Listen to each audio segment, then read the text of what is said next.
How would you like to grow your business the easy way, and in my humble opinion, the fun way, through speaking? Yes, you can literally speak your way to more business, and we can show you how.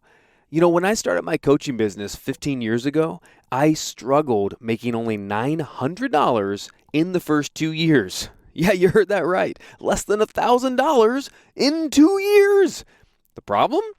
I was busy running around to networking events and handing out business cards, trying to help everyone, everyone. Then I took the stage for the first time in my life and began speaking and teaching about the strategies I coached on. And when I really got my message dialed in, my business went literally from 3 figures a year to 7 figures. The secret I finally realized is that when you take the stage, you instantly become seen as the leading voice in your niche or industry. Today, we show entrepreneurs just like you and just like I was how to dominate your niche by becoming the leading voice, not just another expert. We run an incredible business mastermind speaker training program. It's called The Leading Voice. You guessed it. If you head over to leadingvoiceplatform.com/podcast and grab my free roadmap, 8 Pillars to Profitable Speaking. This free roadmap outlines the exact 8 secret weapons you need to truly become the leading voice in your niche. This is exclusively for my podcast listeners. You go to leadingvoiceplatform.com/podcast and start speaking your way to more business. Speaking of getting booked, this podcast is about one thing: getting booked to speak more. Whether you are an established speaker or a newbie, we want to see your career take off. Hundreds of speakers are hired every single day. And you are next. Let's jump in with your host, Matt Brawning. Hey, what's going on, speakers? What's happening, my friends? Welcome back to Speaking of Getting Booked with Matt Brawning. And of course, this is the show where we interview meeting planners, promoters, seminar leaders, chapter presidents, anyone in charge of booking speakers for live events. Now, if you've been listening to the course anytime over the last year, there's a big move of virtual events. So we are starting to incorporate a little bit of both, but we want to talk about principles and ways that we can get you booked at either type of event. These should work in either way. But joining me today is one of my very, very dear friends, someone I've known now for years in the speaking world, Miss Julie May. Julie May's founded the company Speaking Seriously. And she does everything from speaker training. She has multiple different types of industries and seminars and events she produces, from large prepper expos to speaking trainings to women's events to entrepreneur events. The list goes on. But Julie has produced, I don't even know how many, I'm going to get the number from her, but a lot of events. I personally have spoken at many of Julie's events, and she has also gotten me connected with many different stages. So I am so excited to pick the brain of the one and only Julie May. Welcome to the show. How are you? Doing fantastic. I'm so happy to be on here. Thanks for having me, Matt. Hey, you are just such a rock star. I love, right now in 2020, Utah is actually, I think, my only planned trip for the year so far for an event that you had connected me with. And I've gone back many, many times. You're the only reason I've gone into the Utah Basin. I have nothing against it, but you were the draw to come into it. And I love the people out there. When you got started doing stages, did you start first? Because I don't think I know your whole background. Did you get started as a speaker first? Or did you get started as on the promoter side of things and working in there? What was a little bit of your background in that speaking world? I'm going to say it was a mix. So I kind of had this situation where we went through a big trauma as a family. And when we got to the other side of it, I started getting asked to speak about that at a few local events, but we're talking really small things. So I would show up and there might be 10 people there. I'm sure you've had those events.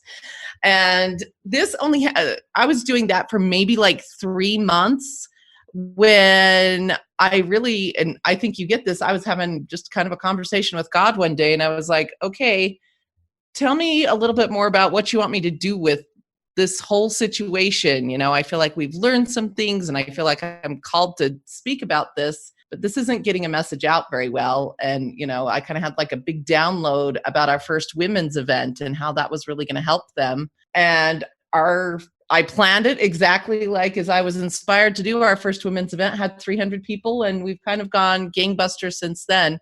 And so they kind of went hand in hand, where I was speaking and event producing kind of simultaneously from the beginning. Did you have sort of a plan of like, hey, if I do my own events, I could get booked more to speak myself?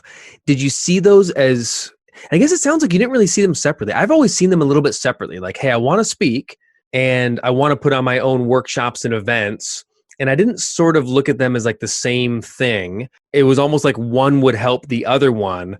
But it sounds like from your story, you just were speaking and then it was like, well, why don't I put on my own event? Did you have any real reason to do that? Or was it just this dream of, I feel like we're supposed to do the event, so let's put it on? I swear to you, Matt, it was like God told me to do it. I know, like, That's so good. That's just what it was. And there was no strategy. There was no, like, I was so new. I knew nothing. I did not like set out to be the greatest speaker of all time. That kind of came later. It was really like him telling me, this is how you're going to help people. This is part of why you went through this garbage, is to help people in this way. And so we put it together for that purpose. And the funny thing is we didn't have strategy. I had no clue what I was doing. And just kind of going off of inspiration. And I did hire a coach about events like maybe 2 months before this event happened. So we planned it for over about 6 months. And that last 2 months, I hired somebody to help me on. And, for the absolute ignorance I had, I'm totally shocked that we had the 300 people and we turned a profit from day one. And, since then we've been super strategic about things and, have used the one to serve the other and to get a message out and to make it profitable. And this has become the thing that supports my whole family now. But in the beginning, like, Incredible. Seriously, not even kidding you, I had no clue what I was doing. And it was just like, well, that's what I feel prompted to do. That's what we're going to do.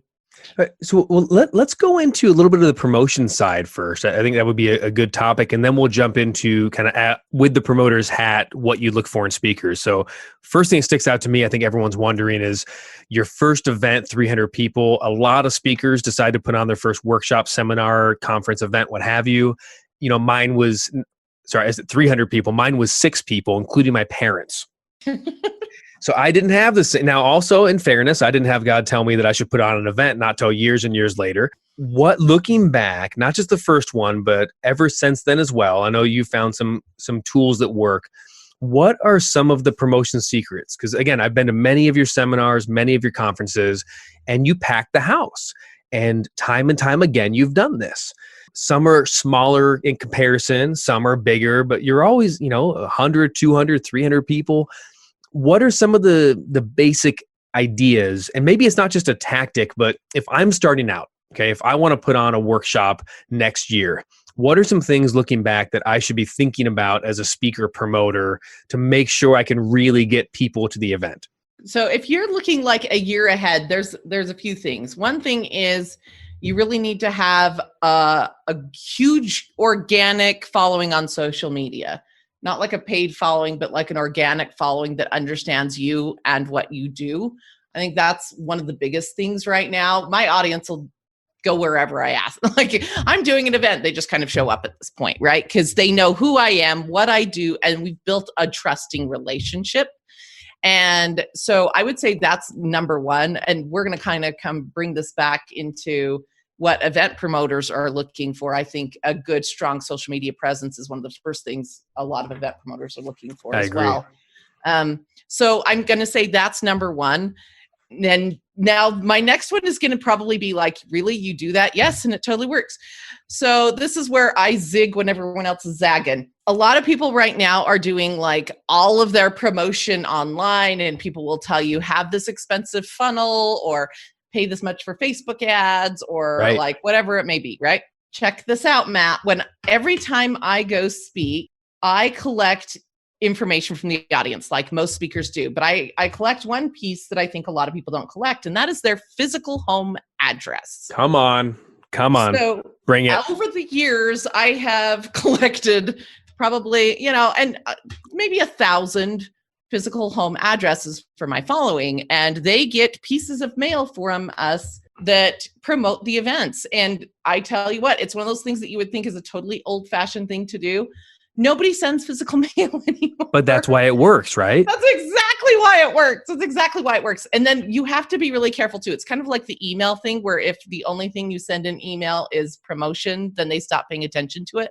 Okay. So you have to like send things in the mail they don't expect, that are just like a card of, hey, wishing you a happy May from Speaking Seriously team. They think that's cool. And we like hand sign them and make them very personalized as much as we can, and stuff like that, so that when a promotion piece comes along, then they're like, oh my gosh, I love those guys, I'm excited to get their mail. They open it, they see it, they're very excited about it. One way that's working right now, that's kind of a different way to look at what a promotional mail might look like, is you send something that sort of looks like a wedding invitation, and it kind of has the same fonts, and it's like, you're formally invited, so and so and so and so have formally invited you to this gala or this whatever, and it's all beautiful. And guess what? They come. No joke. That's brilliant. Thank you. Because I've seen, the ones I hate are the ones that make it look like it's a check from the bank or a credit card or something. Or I saw this one. This actually made me mad. Somebody sent, it was like final notice, and it was a final notice for a marketing, thing to enroll in. And I thought, that's just, I don't like that. I like how it feels like something I want to look at. That's smart. But I think that's like such a negative feel. I love the wedding invitation idea. That's so smart. Yeah. And our team will, like, when we can, we'll hand address the ones to like our ideal clientele. So you know how you have sections of your list, the ones that are kind of our ideal clientele. I love all my children the same. I love all my children the same, Julie. Yeah. Well, but there's some that I'd like to hang out with more. It's hard to hand address 1,000. So. Very good. So you're going old school on promotion for there. I also love one of the things that just going back to that first thing, I want to make sure this is really clear. Look, you said instead, everyone seems like they're looking for these, like, I need to get new leads. And that is important. But you're talking about, no, start cultivating and really get this following. And it's something I've noticed from your events. And I like this. And I want to talk about this if we can. In my world, oftentimes I'm thinking, okay, I'm going to run more of this workshop where I'm the star, so to speak, right? I'm the expert and I'm training NLP or speaking or whatever. And then at the end of this 3-day seminar, we're going to do this offer for maybe a mastermind or coaching program. That's a pretty common seminar formula. Mm-hmm. And I know you do versions of that, but you also do a lot of seminars and conferences where you're not necessarily the star. And I hope you know what I mean by that. You'll have a main keynote speaker, you'll speak on stage, but you actually feature a lot of different speakers, and it feels like you're attending a conference. And what I noticed is I've been to many of them, and you can have some of the same people will buy tickets to multiple of your events, because it's not like you're looking for this fresh person where, you know what I'm saying? Like they came one time, you did your 3-day thing, you pitched them, they didn't buy. And now it's like, crap, I need more people. I need someone new to hear my pitch. You're not approaching it like that. You approach it as, you're someone I care about. I want to invite you to all our seminars and conferences and things.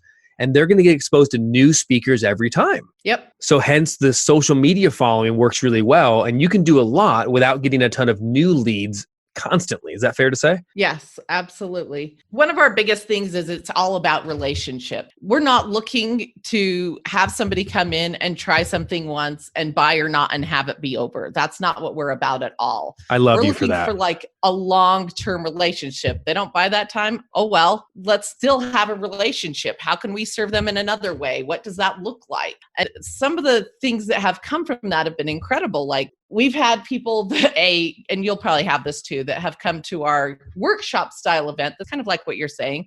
And, on the 3rd or 4th time, they've said things like, do you know what? I just wanted to see if you actually cared about me. And I wanted to see if this was different than just those sell by night and don't care at the end of the day. And then they become like our best clients. And we have relationships that work for 2 or 3 years, where then they want to buy the next higher thing and the next thing and the next thing. And, we go on big trips together and things like that. And for us, that's what it's all about. That social media relationship becomes like an in-person event relationship. And I think that if more people saw things as a long relationship where you care about what happens to them, sales become easy at that point because they know you care about what's best for them, not just your bottom line. Very, very good.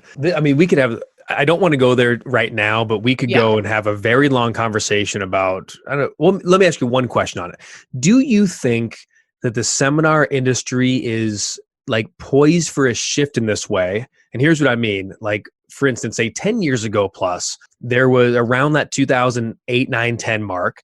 I remember there was a lot of multi-speaker, like every speaker sells event, you know, where it's like yes. $2,000, $2,000, $2,000, or $5,000, $5,000 every hour. Yes. And what's funny though is it worked because it worked, and a lot of people made a lot of money. A lot of seminar promoters, a lot, you know, I don't want to name any names, but there's a lot of speakers that we both know that made a ton of money during that time. Mm-hmm. And people were happy because it was like, oh my gosh, look at all these things I learned, and then I bought these courses from these mentors. But over the years, it kind of became this, oh, that's that pitch-a-thon, sell-a-thon thing. It's very annoying. I don't want to get sold to. And these are people that went to a lot of seminars. And so for me, I think it started dying out and people were like, I don't want that. And what emerged, in my estimation, was this new model of, I'm going to go deep with you for 3 days, and it's just going to be me and maybe a small team. We're going to teach you. Maybe there's a couple of speaker spots. And then it's somewhere around day 2, day 3, I'm going to offer you my coaching program, my mastermind, whatever. Mm-hmm. I feel like it's even that starting to die away a bit too. There's some people that it's working really well. Do you think that that model of, you can do it with integrity, certainly, I'm not knocking it, and I still do it, right, in a lot of ways. But that model of like, hey, everyone come and then everyone buy right now. And if you don't buy next, do you think that it's still working, but do you think it's poised to change? Or do you think it's just kind of, it's staying, but people like you want to do it differently? I don't know if that question even came out right. I don't know. I'm just trying to think off the cuff, but does that make sense to you? Do you feel like that model is poised to change, or is that model going to stay, but you want to do it differently and more effectively? I think it's poised to change, definitely, because there's so many people. I think the reason, like the sell-a-thon situation where it's all sales every hour, people knew exactly what they were getting into at the end, and they would just choose out of that kind of event. I think that's kind of the way the 3-day events are going, is they know dang well, like by, day 2 afternoon or whenever you're going to do your sale, that's what's going to happen. And, they're ready for it. They're ready for it. It's different than it has been in the past. Remember back when you said, hey, get on a strategy call with my team, and you know what I'm talking about. And they're like, oh my gosh, a free session with you and I don't have to pay. This is amazing. Exactly. And now people are like, meh, no thanks, pal. Oh, you mean get on a free sales call. Exactly. You mean I don't have to pay you for you to sell to me for an hour? Outrageous.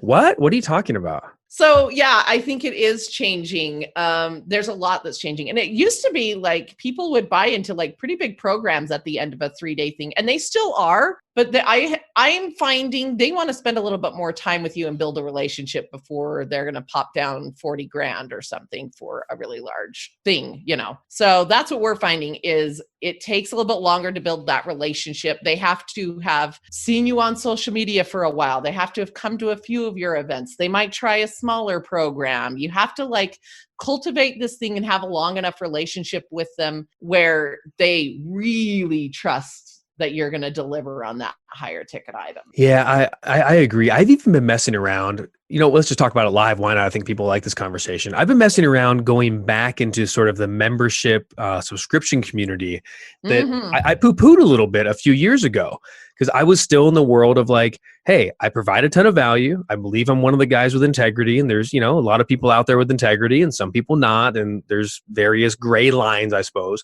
But the point is, I'm like, I know what we do is good.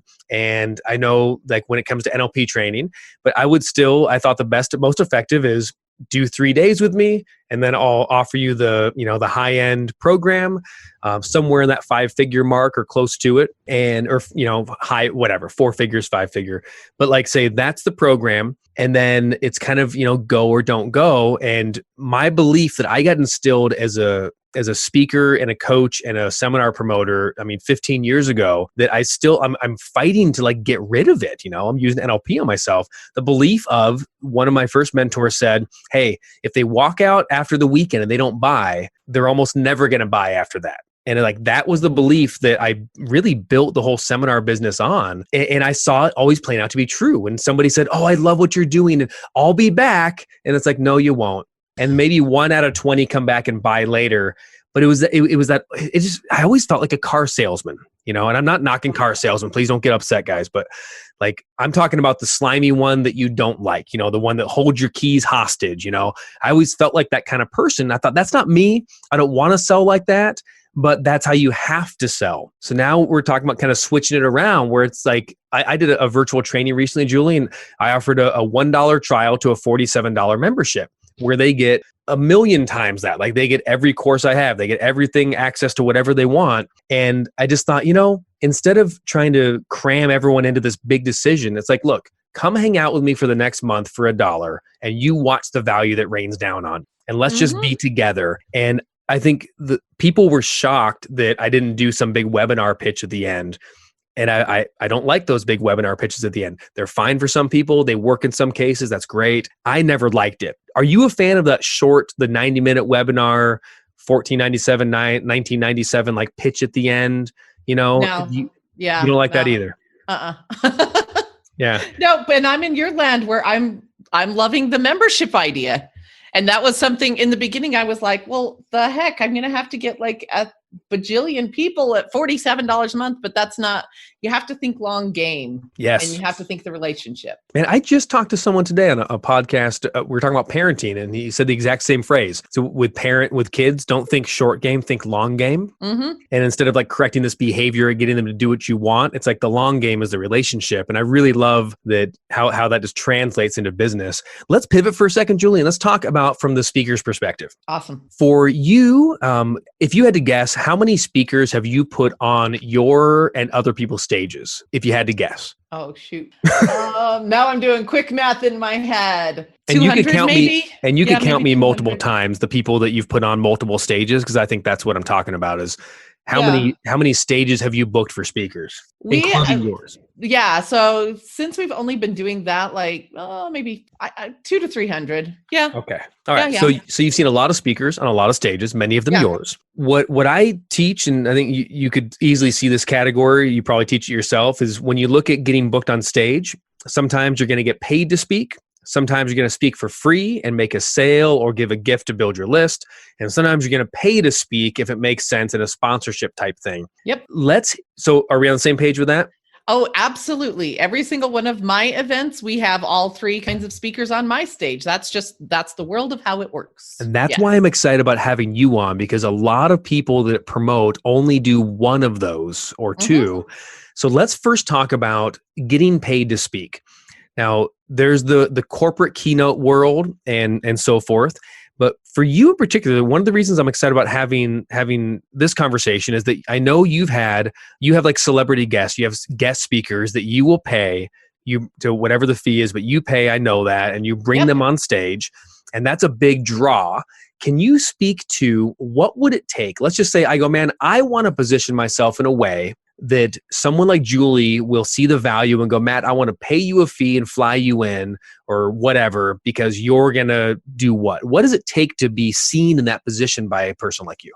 For me, and it may not be the same for everyone, but for me, it is seriously, how recognizable are you to my community? Does my community want to hear from you so badly that they'll do anything to get a ticket? So like one of our events, we had somebody come in that was really well known around my community, but may not be outside of Utah. So we had this gal named Elizabeth Smart come in. She was abducted from her home, and it was a big deal a while back. I'm going to say it was about 10 years ago. And Oh, she was yeah. from Utah, right? So everyone in Utah knows her. Like, my following knows this story. So we book Elizabeth in, and people were so dying to hear her story that were my followers. They flew in from Texas and Alaska and like all over the country to come to our little town in the middle of nowhere, which you've been to before, where you have to like fly into Salt Lake, rent a car, drive. Are you 3 talking about hours. Vernal? Yes. I love Vernal, but You gotta man, love Vernal, right? it's a trek. It is a trek, but like people flew in from all over the country because for our following, that was somebody they really resonated with. They knew her picture. So one of the first things we do when we are kind of scouting people out, and we did that for our event that's coming up in June, we'll kind of go through and go, I think maybe these 8 to 10 people could be people our audience resonates with. And we'll do a quick poll. We'll put their pictures up, and we'll do the first thing we ask is, do you know who these people are? Oh, with no name? No name. I love that. So you're really looking recognizable, and we can't overstate that Yeah. enough. If you're recognizable, if you can get yourself recognizable, that's going to bump your speaker fee up. It totally bumps your speaker fee up. And I'm not great with names, so I do that one first, and I go, oh yeah, I totally know who that face is. Then, so we did a poll, and that brought us up our top 2 people, right? And then we did it by name because some people are more auditory. Tell us who you would want to hear more from. Here's a list. Who would you pay a ticket to come hear more from? And basically, we let our audience pick. These last 2 times, we've let our audience pick. And beforehand, we check out a few things. Is the speaker fee something we're willing to pay? It's with, like, we have a certain budget, obviously. You know, we're not going to probably bring in Tony Robbins, even though our people would be dying to hear from him, and he's recognizable and he's phenomenal. He's probably not within what we're willing to pay for this event. Maybe another event. But and you think about events like Russell Brunson pays to bring Tony Robbins into ClickFunnels. Exactly. But he's also doing however many, 4,000 or so people in an event. And if you have a 4,000 person event, then exactly. a speaker fee in that 100K plus range might make sense because bang for the buck. So, it's just a simple matter of the math for that. Would you, and you don't have to, don't feel weird to not, but would you be willing to share kind of a budget range roughly that you might look for in a celebrity speaker? Absolutely. That's one of the things we will share. I don't tell you how much I spend on each one, but our range is usually in the $10,000 to $20,000. Okay, so you'll spend upwards $10,000 to $20,000 for the right speaker with the right, as we'd say, the right drawing power. Yeah, and it's paid off every single time, like no fail. I think one of the things that has brought us some of the most success is that we weren't afraid to do that. It's almost like borrowing credibility. Like when I first started, nobody knew me from anybody. I was total greenie, but I could say I produced this event with this many people, and Elizabeth Smart was here, and one of the famous singers in our area came and did a free concert for everyone, and once we were able to kind of connect the fact that I produced those events and those were the celebrities involved, it kind of like bought me credibility that has paid off for years and years and years. And also, like, because you can almost guarantee the audience at this point, we know what our audiences are going to be. It really helps the speakers who may be the ones that are going to be paying a sponsorship. Would you like to speak directly after Kirk Cameron? This is what it's going to look like. It's easier to get a yes on something like that, which is one of the ways, we monetize an event. Very, very good. Okay. So if I want you to pay me a bunch of money to go speak on stage, the number one thing I need to be is recognizable. And recognizable translates to drawing power. So speakers, like, be thinking about that. And here's the tough thing, right? What you're really talking about is celebrity. And celebrity, no matter what you think about that, celebrity cannot be understated. And where does celebrity happen? It's like, you got to have, how many of these people, by the way, Julie, that you would say are recognizable people you've paid to be on stage have been on either TV or in movies? Maybe 3, like not all of them are that way. So like, for example, what are some other examples of that? Because, you got Kirk Cameron, obviously, Growing Pains and everything else he's done, and Left Behind and all his movies. Elizabeth Smart, you have, she was all over TV, right? She was all over TV. A big famous story. Exactly. So, but like in our June event that we have, we'll see when this plays, but it is going to be JP Sears, who is known as Ultra Spiritual on YouTube. But you have JP Sears? Yeah. He's going to be so great. I'm so excited. Okay. So so JP Sears isn't network TV, but I would definitely say he has hit a level of celebrity in that personal growth space. Exactly. Because a YouTuber is a YouTuber, but he's definitely beyond one of the more famous YouTubers. He's a celebrity guest at every event he attends. Like he's become a big deal and definitely known. That's for sure. That's a good point. So when we kind of had here's the people that we could possibly have, number one, every single time we did any polls. Really? And his speaker fees are completely reasonable. You would be shocked. I was like, heck yeah, we are doing that all day, every day. We'll have you back next year. So I'm excited. I might look into him. You might look into him. I'm just saying. Very good to work with. So far, everything's phenomenal. And so, an example of something you might not expect that is another one of our well-known humans, not known as a speaker, that's coming in June. She's actually like one of those people that did like a Facebook Live and it went viral. She's known as the Chewbacca lady. So if you've ever seen the Chewbacca mask gal who she's just a mom, she's sitting in her car, she bought a Chewbacca mask for herself. And this video went super viral. Our audience loves her. Well, she turned this little viral video that she had on Facebook. It was actually the most watched Facebook Live of all time in all history of Facebook. But she turned that into a speaking career and she's actually really good. And so she'll be coming out. Well done, Chewbacca lady. I know, right? Her name's Candace Payne, but yeah, that's who she's known as. Well-known Candace Payne. Okay, well done. Let's pivot into let's go the opposite side now. And I love this as a model, by the way, because if you can have a paid speaker spot that's going to have drawing power, you can also offset that as a promoter of the costs by having sponsor spots where you have speakers. And I've done that many times with you, where we'll pay for a spot. And then, of course, I can make an offer or sell my coaching programs or gain clients or whatnot. It's a great way to gain more clients through paid stages. What does it take for you, besides cash, because that's an obvious, but what does it take for you to be a sponsor speaker? And I think the second part of the question is, who should consider being a sponsor speaker and who shouldn't consider being a sponsor speaker where they pay for stage time?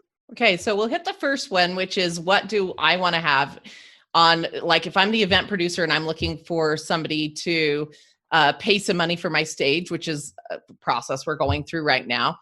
This is one of the biggest things we look for is, can I trust that when you sell my people something, that it is going to be so well fulfilled at the end of the day that everyone's happy?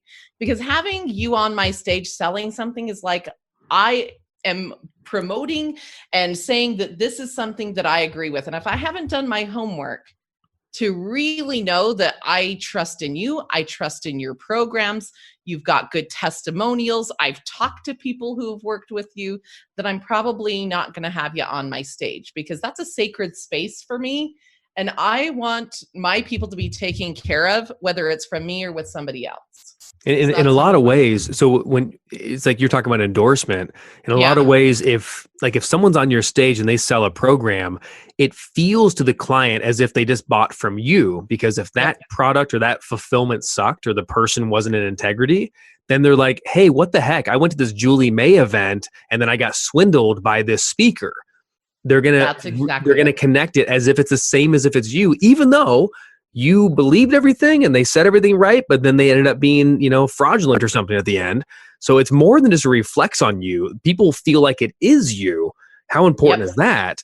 How do you vet, aside from, testimonials and whatnot, how do you vet someone? Let's say I'm brand new. We've known each other for years, and I hopefully, we have the roadmap to show it, and we have people that have been to both of our events for years and can, say, they can say, hey, this is the real deal. But if it's brand new, how do I break into that and say, hey, I want to pay you money, I want to speak on your stage, but you don't know who I am at all. I just found out about you. Let's just say it was cold, right? No relationship. and no referral. Is there Yeah, an so easy way to kind of help to bridge that gap together? if it's cold, I'm going to ask you for referrals. So Okay. yeah, like there has to be, whose stages have you spoken on recently? I'd like to talk to them and see what their experience is, because not only am I looking for you to fulfill the client end of things, I've also just had some speakers that were crappy to work with. And I'm like, I want to know that gig too. I'm going to ask them for a couple of names of clients that have worked with them and phone numbers, and I will seriously call them. Like, I will be like, hey, I just want to know a little bit about this mentor or coach. What can you tell me about them? You've worked with them.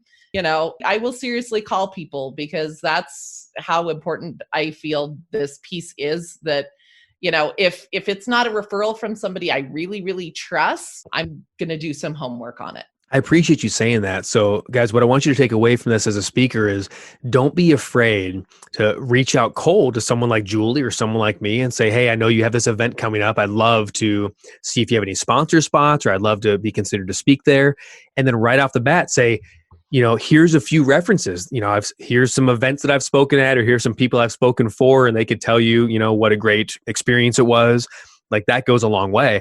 So that's the paid deal. And then I guess the second part of the question then, sorry, I asked this early on, but let me ask it correctly now. Yeah. Who, in your opinion, and I think the question, who should do it and who shouldn't pay, is more about, like, if you've seen speakers probably pay to sponsor and then be frustrated, like, oh, what a racket. I didn't make any money from it. And then you have some people like me, I'm like, oh, all day, every day, that fee is worth it. Yeah. Because the business I can build from it. In your opinion, who shouldn't consider paid stages? Who's not ready for it? Or how would you qualify yourself, I guess? Okay, there's a few things. So, number one, are you a good speaker, and do you know how to sell from stage? If you don't, because even if you're doing a free giveaway, you're doing an opt-in. If you don't share the benefits of that and why people need it and all of that in the right way effectively, then you're probably not going to convert. So, like, seriously, train on how to convert. Have a plan. Don't go in there blind, just thinking, well, I hope somebody buys something from me, and you don't have a plan for how to execute that from stage, from after stage. You don't have a funnel after. Like, okay, for example, Matt, I saw you speak recently. There was a $97 offer. A lot of people bought in, but I'm positive that there was a plan for after the $97 initial offer, right? Yes. I'm positive that that's the case, because if that had been it and there wasn't a plan for how to follow through and what that next step looked like and how we were going to nurture that relationship into the next thing, even though you sold like crap out of that audience and did very well, it would have been like, well, you come away with a couple of $1,000, it's just not worth your time. Yeah. So, yeah. And that goes back to what we talked about earlier, which was like the value stacking. And, I can do the $1997 offers after an hour presentation, but yeah. quite frankly, I don't like it, because there's this feeling of like, yeah, if I do it just perfectly and I follow the formula, and all that, but it still feels like I've pushed someone on a first date to be intimate with me. And I'm like, I'm not that kind of guy. I don't want you to have to do that on the first date. But if I said, hey, this was nice, do you want to go out for ice cream later? Yeah, that makes perfect sense. And to me, like, a $97 with a big value add was just a lot easier. And then if you have a backup plan, you can really justify paying top dollar for stages because of your plan. Exactly. So you have to know how to sell from stage, which you do. And then you have to have a plan for not just this step, but what happens when you get home? What's the next contact with them? What's the follow through? How are we going to build the relationship? There has to be a plan further, and kind of goes without saying, you have to have programs to serve them. So, if you're not at that point where your programs are developed and how you're going to, what the program is you want to sell people into, that's not there yet, then you're probably not ready either. I've also seen, okay, so this is kind of a different way to look at it. I've also seen where people have used kind of a sponsorship onto a really big stage to help them get on other stages. So it wasn't necessarily to sell that audience. It was to try and get on maybe a different stage where they were going to sell the audience at that stage. So it was kind of used as positioning. It's like, oh, look, you've seen me on big stages like this, where I was seen with this person, and look at this audience. And then they use that to get on the stage they really wanted to get on. So I like that a lot. And, again, it's like sometimes your ROI, your return isn't a direct, hey, I paid this much money and I sold this much product. Sometimes, especially early on, I teach a thing, and I'm sure you'd agree with this and probably teach a version of it too, that it's like kind of the big stage or the famous stage, where once you've had some famous stages or some big name speakers you've spoken with, it's a lot easier to book everything else. But you can toil like I did for years, speaking on every little unknown stage with little unknown people. And it's wonderful. And you're speaking to 10 people and 20 people, but it doesn't help you get booked anywhere else, even if you've done 100 of them. But if you spoke at some big name place or with some big name speaker, you can really leverage that. It'll even go in your bio. Like I could add in my bio, and I've shared the stage with, people like Kirk Cameron and all different people you've had on your stage. And that's a side benefit that is very valuable, that it's valuable, but it doesn't give me money like as a direct ROI. It's an indirect ROI that might give me more leverage with a relationship, or maybe I'm selling a client down the road and then they research me and they see that I've spoken on stage with these people and they go, oh, well, maybe you are more legitimate. So there's a lot of indirect ROI you can get from sponsors too. Exactly. So I see it that way as well. And as long as they have the mindset that it works that way and it does serve you long term, then, so photographic evidence. If you're going to do that, have a photographer there with you taking pictures all over the place so that you can use them. That, my dear Julie, is such a brilliant idea. The amount of things early on in my speaking career that I did or places I went that I have no evidence of. Oh, yeah. Now, I can put it on my bio. I can say, I did this thing. And I've had a lot of clients, like we do this event now, the big stage, and every year we pick a new famous organization. And this year we're doing the Air Force Academy in conjunction with them. So it's like, there's people who said, oh, I've spoken at big places. I've spoken on the Pentagon, or I've spoken at some well-known place, but there's no photos. There's no video. There's no that social proof that you want to use and put on your website and your social. So getting that. And I've had, by the way, many of your, and I'll say multiple times, at least 2 or 3 different times, speaking on your stages, I've had either your video person or a photographer you've had generously ask if I would like to have shared some photos or some things like that. So I really appreciate that about your environment, that there's some freedom in that. You're not going to guarantee, hey, you're going to get these wonderful shots, but it's really nice that the team you work with is always willing to help and support. Yeah, absolutely. One of the things we teach our people is exactly what shots to get. Actually, I'm like, hey, if you're going to be on this side of the size of the audience, you want the photographer on stage with you taking one over the shoulder out to the audience so you can see how big the audience is. You want to, there are some strategic shots you want. That is the money shot right there. That one of, hey, here we are in front of everyone. Yeah, you know what I'm saying. But having those, that's really valuable. You post that on your social media. You get those on your website.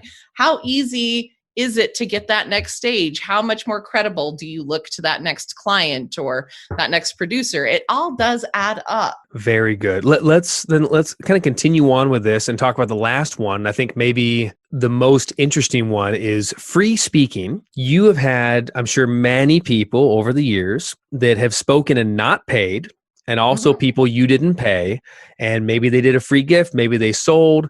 I know there's different places where you'll say, hey, maybe you can sell an item and we split, or do some kind of a split, or it's a, hey, you can't sell. What does it take though? I want to get booked on your stage or one of your stages. What does it take to say, hey, ideally I'm not in the place to pay a sponsorship, but I would like to speak. What are some of the ways that would make you consider or even say, yes, you're the one for me as a speaker? Well, there's 2 things there, because there's free and there's revenue share. So there's 2 different things there. If you're going to revenue share with me, again, we're going to do all due diligence. And then I want to see that you know how to sell. So I will do due diligence on that. Then separately, I think is somebody, I didn't pay them. They didn't pay me. Most likely they're going to do an offer for a freemium at the end. Occasionally, they'll even sell at the end. Can you explain freemium? Freemium is, Yeah. To me, a freemium is an opt-in. It's usually done digitally, although we don't. We do it with a little postcard. And you get, in exchange for the audience member giving you some information, name, phone number, whatever, they get, maybe a free ebook or a short video course, like maybe 2 or 3 little videos. That's a free exchange of, you get this information from me, I get this information from you. A lot of people do it as a text opt-in. We've actually found that opt-in rates are higher if you use a postcard. A postcard. So Yep. I love that. So let's put that out right now, because I have text opt-in stuff and I use that sometimes. But especially when I have a new speaker, if the whole thing you're doing, I had someone once, a student of mine, I didn't tell him to do this, but a student at one point a couple years ago sponsored an event of mine. And I positioned them and made them premium and really talked them up. And we had a great moment there. They had 15 minutes to speak. All that was good. But then they decided to do a text opt-in. Yep. And at the end, because it was like a brand new thing and they worked out the kinks, instead of everyone clamoring, going, "Here's my card, I'm so excited to get your freemium and so excited to work with you," half the conversations were, I didn't get a text back yet. Oh, and then it was a conversation about, you have T-Mobile, that didn't work, but AT&T did work. And it's just, the more tech you use, the more things can fail. Would you agree with that? It's the wrong conversation and more things can fail. And there's something like psychologically that when we see a paper in front of us, it's almost like we're in school. We're like, oh, I'm supposed to put my name on this, I think. And we've actually tested this one over and over and over again. One of the things we do with our company is we will test results, this versus this versus this, and we'll test it. And usually what we use is a quarter sheet card stock. Okay. Opt-in page. We're talking at least a 40% more as far as what you're going to get people opting in. And since you're so generously offering that, could you share some of your favorite, how simple do you make it? I've had some people, let's just pretend we're doing a free strategy session is the big thing. Yep. Are you going to say name, phone number, email, mailing address? Is that it? I've had some people say, if you're going to get the strategy session, we're going to ask like 2 or 3 or 4 qualifying questions. Yeah. Let's start with that. Okay. So I actually, on this particular one, I don't ask their physical address. So it's name, email, type of business they have, when is best to contact them. And we have a couple of options because we're going to be getting on a call. So they have to circle when is best to contact them, depending upon what the event is. But we're going to ask them what their biggest win is in this area, what's their biggest struggle in this area. And then we kind of seed the idea that they are going to be purchasing with us by saying, which of the following programs are you most interested in buying? Oh, wow. So you go right into, here's the programs, which one are you interested in buying, or which one would you most likely be interested in? Yeah. It's something like that. And we have 3 options. They circle one. So it kind of hedges off. Another thing that happens sometimes when you get on these calls is, oh, I didn't know this was going to be into a sale or that there would be an offer.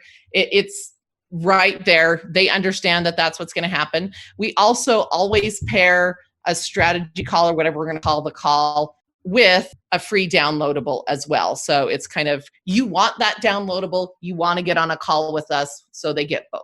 And you get both. I like that. I've been doing the same thing lately too. Very good. Julie, thank you for this. This is incredible info as well. So let's come back to that final kind of question and let's round this up a little bit. So let's say I go, I love that strategy. I want to be the speaker on stage with the quarter sheet cardstock opt-in. I think it's brilliant. I would love to speak at your event with 150 people, with 300 people, and have a presentation and do a free gift. What would it take for me to get in there? And like, how do I bring value other than sponsoring a spot? That's a great way to do it. What are some other ways that I could bring enough value that you'd say, you know what, I'd love to have you speak? It's going to be that middle ground of, are people really like and know you, but you're not quite to the point I'm going to pay you $20,000. So you might not have drawing power. That's what it is. It's if I put your picture on a thing, and it's usually a local celebrity. So it's going to be somebody local and not necessarily a celebrity, but is well known in our field, perhaps. How about a guy like Dan Clark? Can I put him out Dan. there? Jeez. I love Dan. So Cool story. Yeah. So he has spoken on our stage. He doesn't pay me.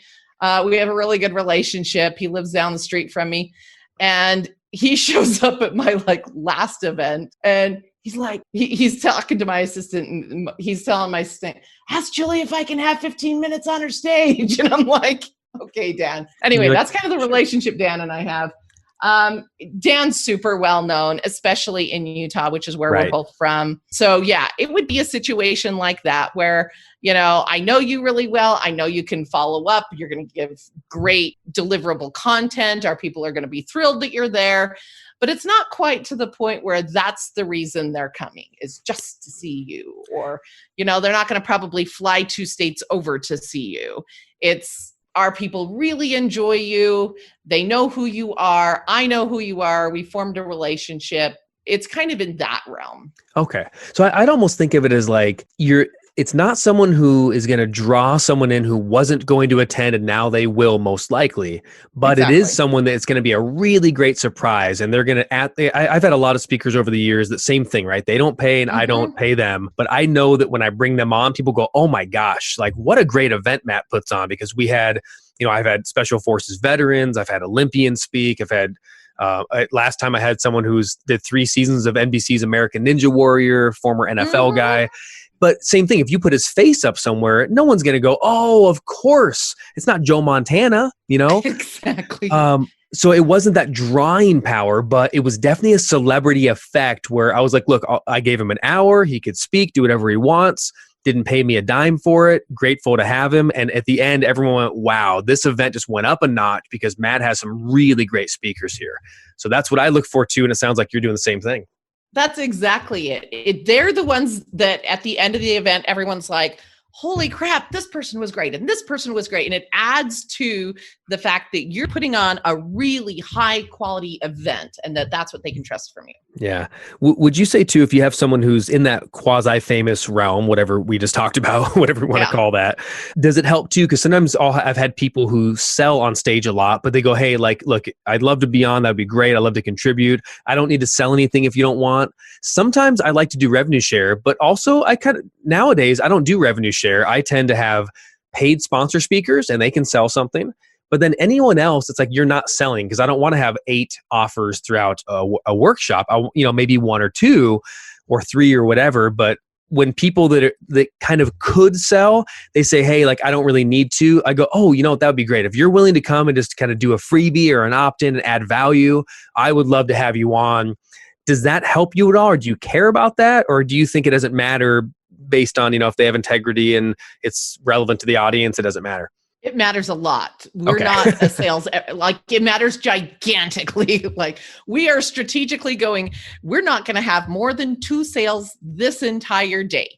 So everyone else is not selling. So how is that going to work? We definitely are super picky about if they are allowed to sell, and those ones that we're doing it for free, they're going to come in, share some great information.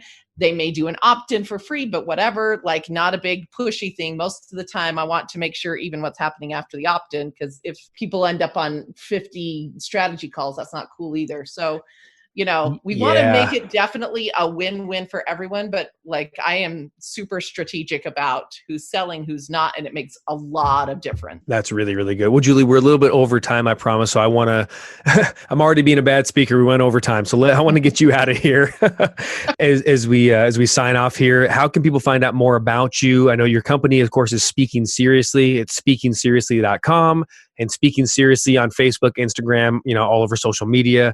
If you do a couple things, you have your own events that we as speakers might be able to get booked at in various different ways. And then you also connect speakers to stages, which is such a huge thing. And you're so gracious about this. If any speaker listening wants to get booked on stage, which I think is the whole point of this podcast, how do we get in touch with you? And what's the best way to interact with you to hopefully get booked on yours or someone else's stage? The best way to contact me, and I was talking to Matt about this before, really the best way is to email me directly, because I want to see who you are and how I can personally help you, what our team can do to help you get on the right stages for you. So I'm going to be Julie at speakingseriously.com. So that's Julie, just my name, Julie at speakingseriously.com. Message me again. Give me an email there that just says, hey, what can you do to help me find some stages? Or tell me a little bit more about what you're looking for, man. We can totally hook you up. We've got such a great team over here of people who can book you on our stage, get you on other stages. Man, we've got so much to offer you guys as far as what we've got available there. Did you just give your personal email out so people can just Correct. you can just, so you can just email Julie, Julie at speakingseriously.com and say, hey, Julie. Now, this is my what I would say. If you're going to email Julie, say, hey, Julie, I would love to get booked on yours or someone else's stage, and then make it simple, right? Make it easy for her. Here's who I am. Here's a link to my bio, or here's a bio attached. Here's my speaking topic. The more you have ready, if you have a speaker one sheet, whatever you have, the easier it is for people like Julie to get you booked. If you don't have anything and you're like, I'm a great person and I can tell you all about it if we jump on a call, that's not a good way to do it. So be prepared, send her everything you need. Julie at speakingseriously.com. Julie, thank you so much for just the wealth of wisdom. I mean, this was an incredible conversation, and versions of it you and I have had over the years, but I'm glad to have done this for the entire audience. Oh, I loved being here. Thank you so much, Matt, for having me. All right, Julie. Talk to you soon. All right, guys, that's the show for this week. Man, Julie May, take her up on this. Julie at speakingseriously.com, and the website is speakingseriously.com. Email is speakingseriously.com. Julie's the real deal. I have paid for many stages. I've been on all different seminars of hers and one she's connected me with. Very lucrative for my business, and always people in integrity, just a great relationship. So if you want to get booked on more stages, I can't recommend Julie May enough as someone to help you get that accomplished. Until next time, I'll see you on stage. Get out there and speak and get booked and do both. All right. Bye-bye.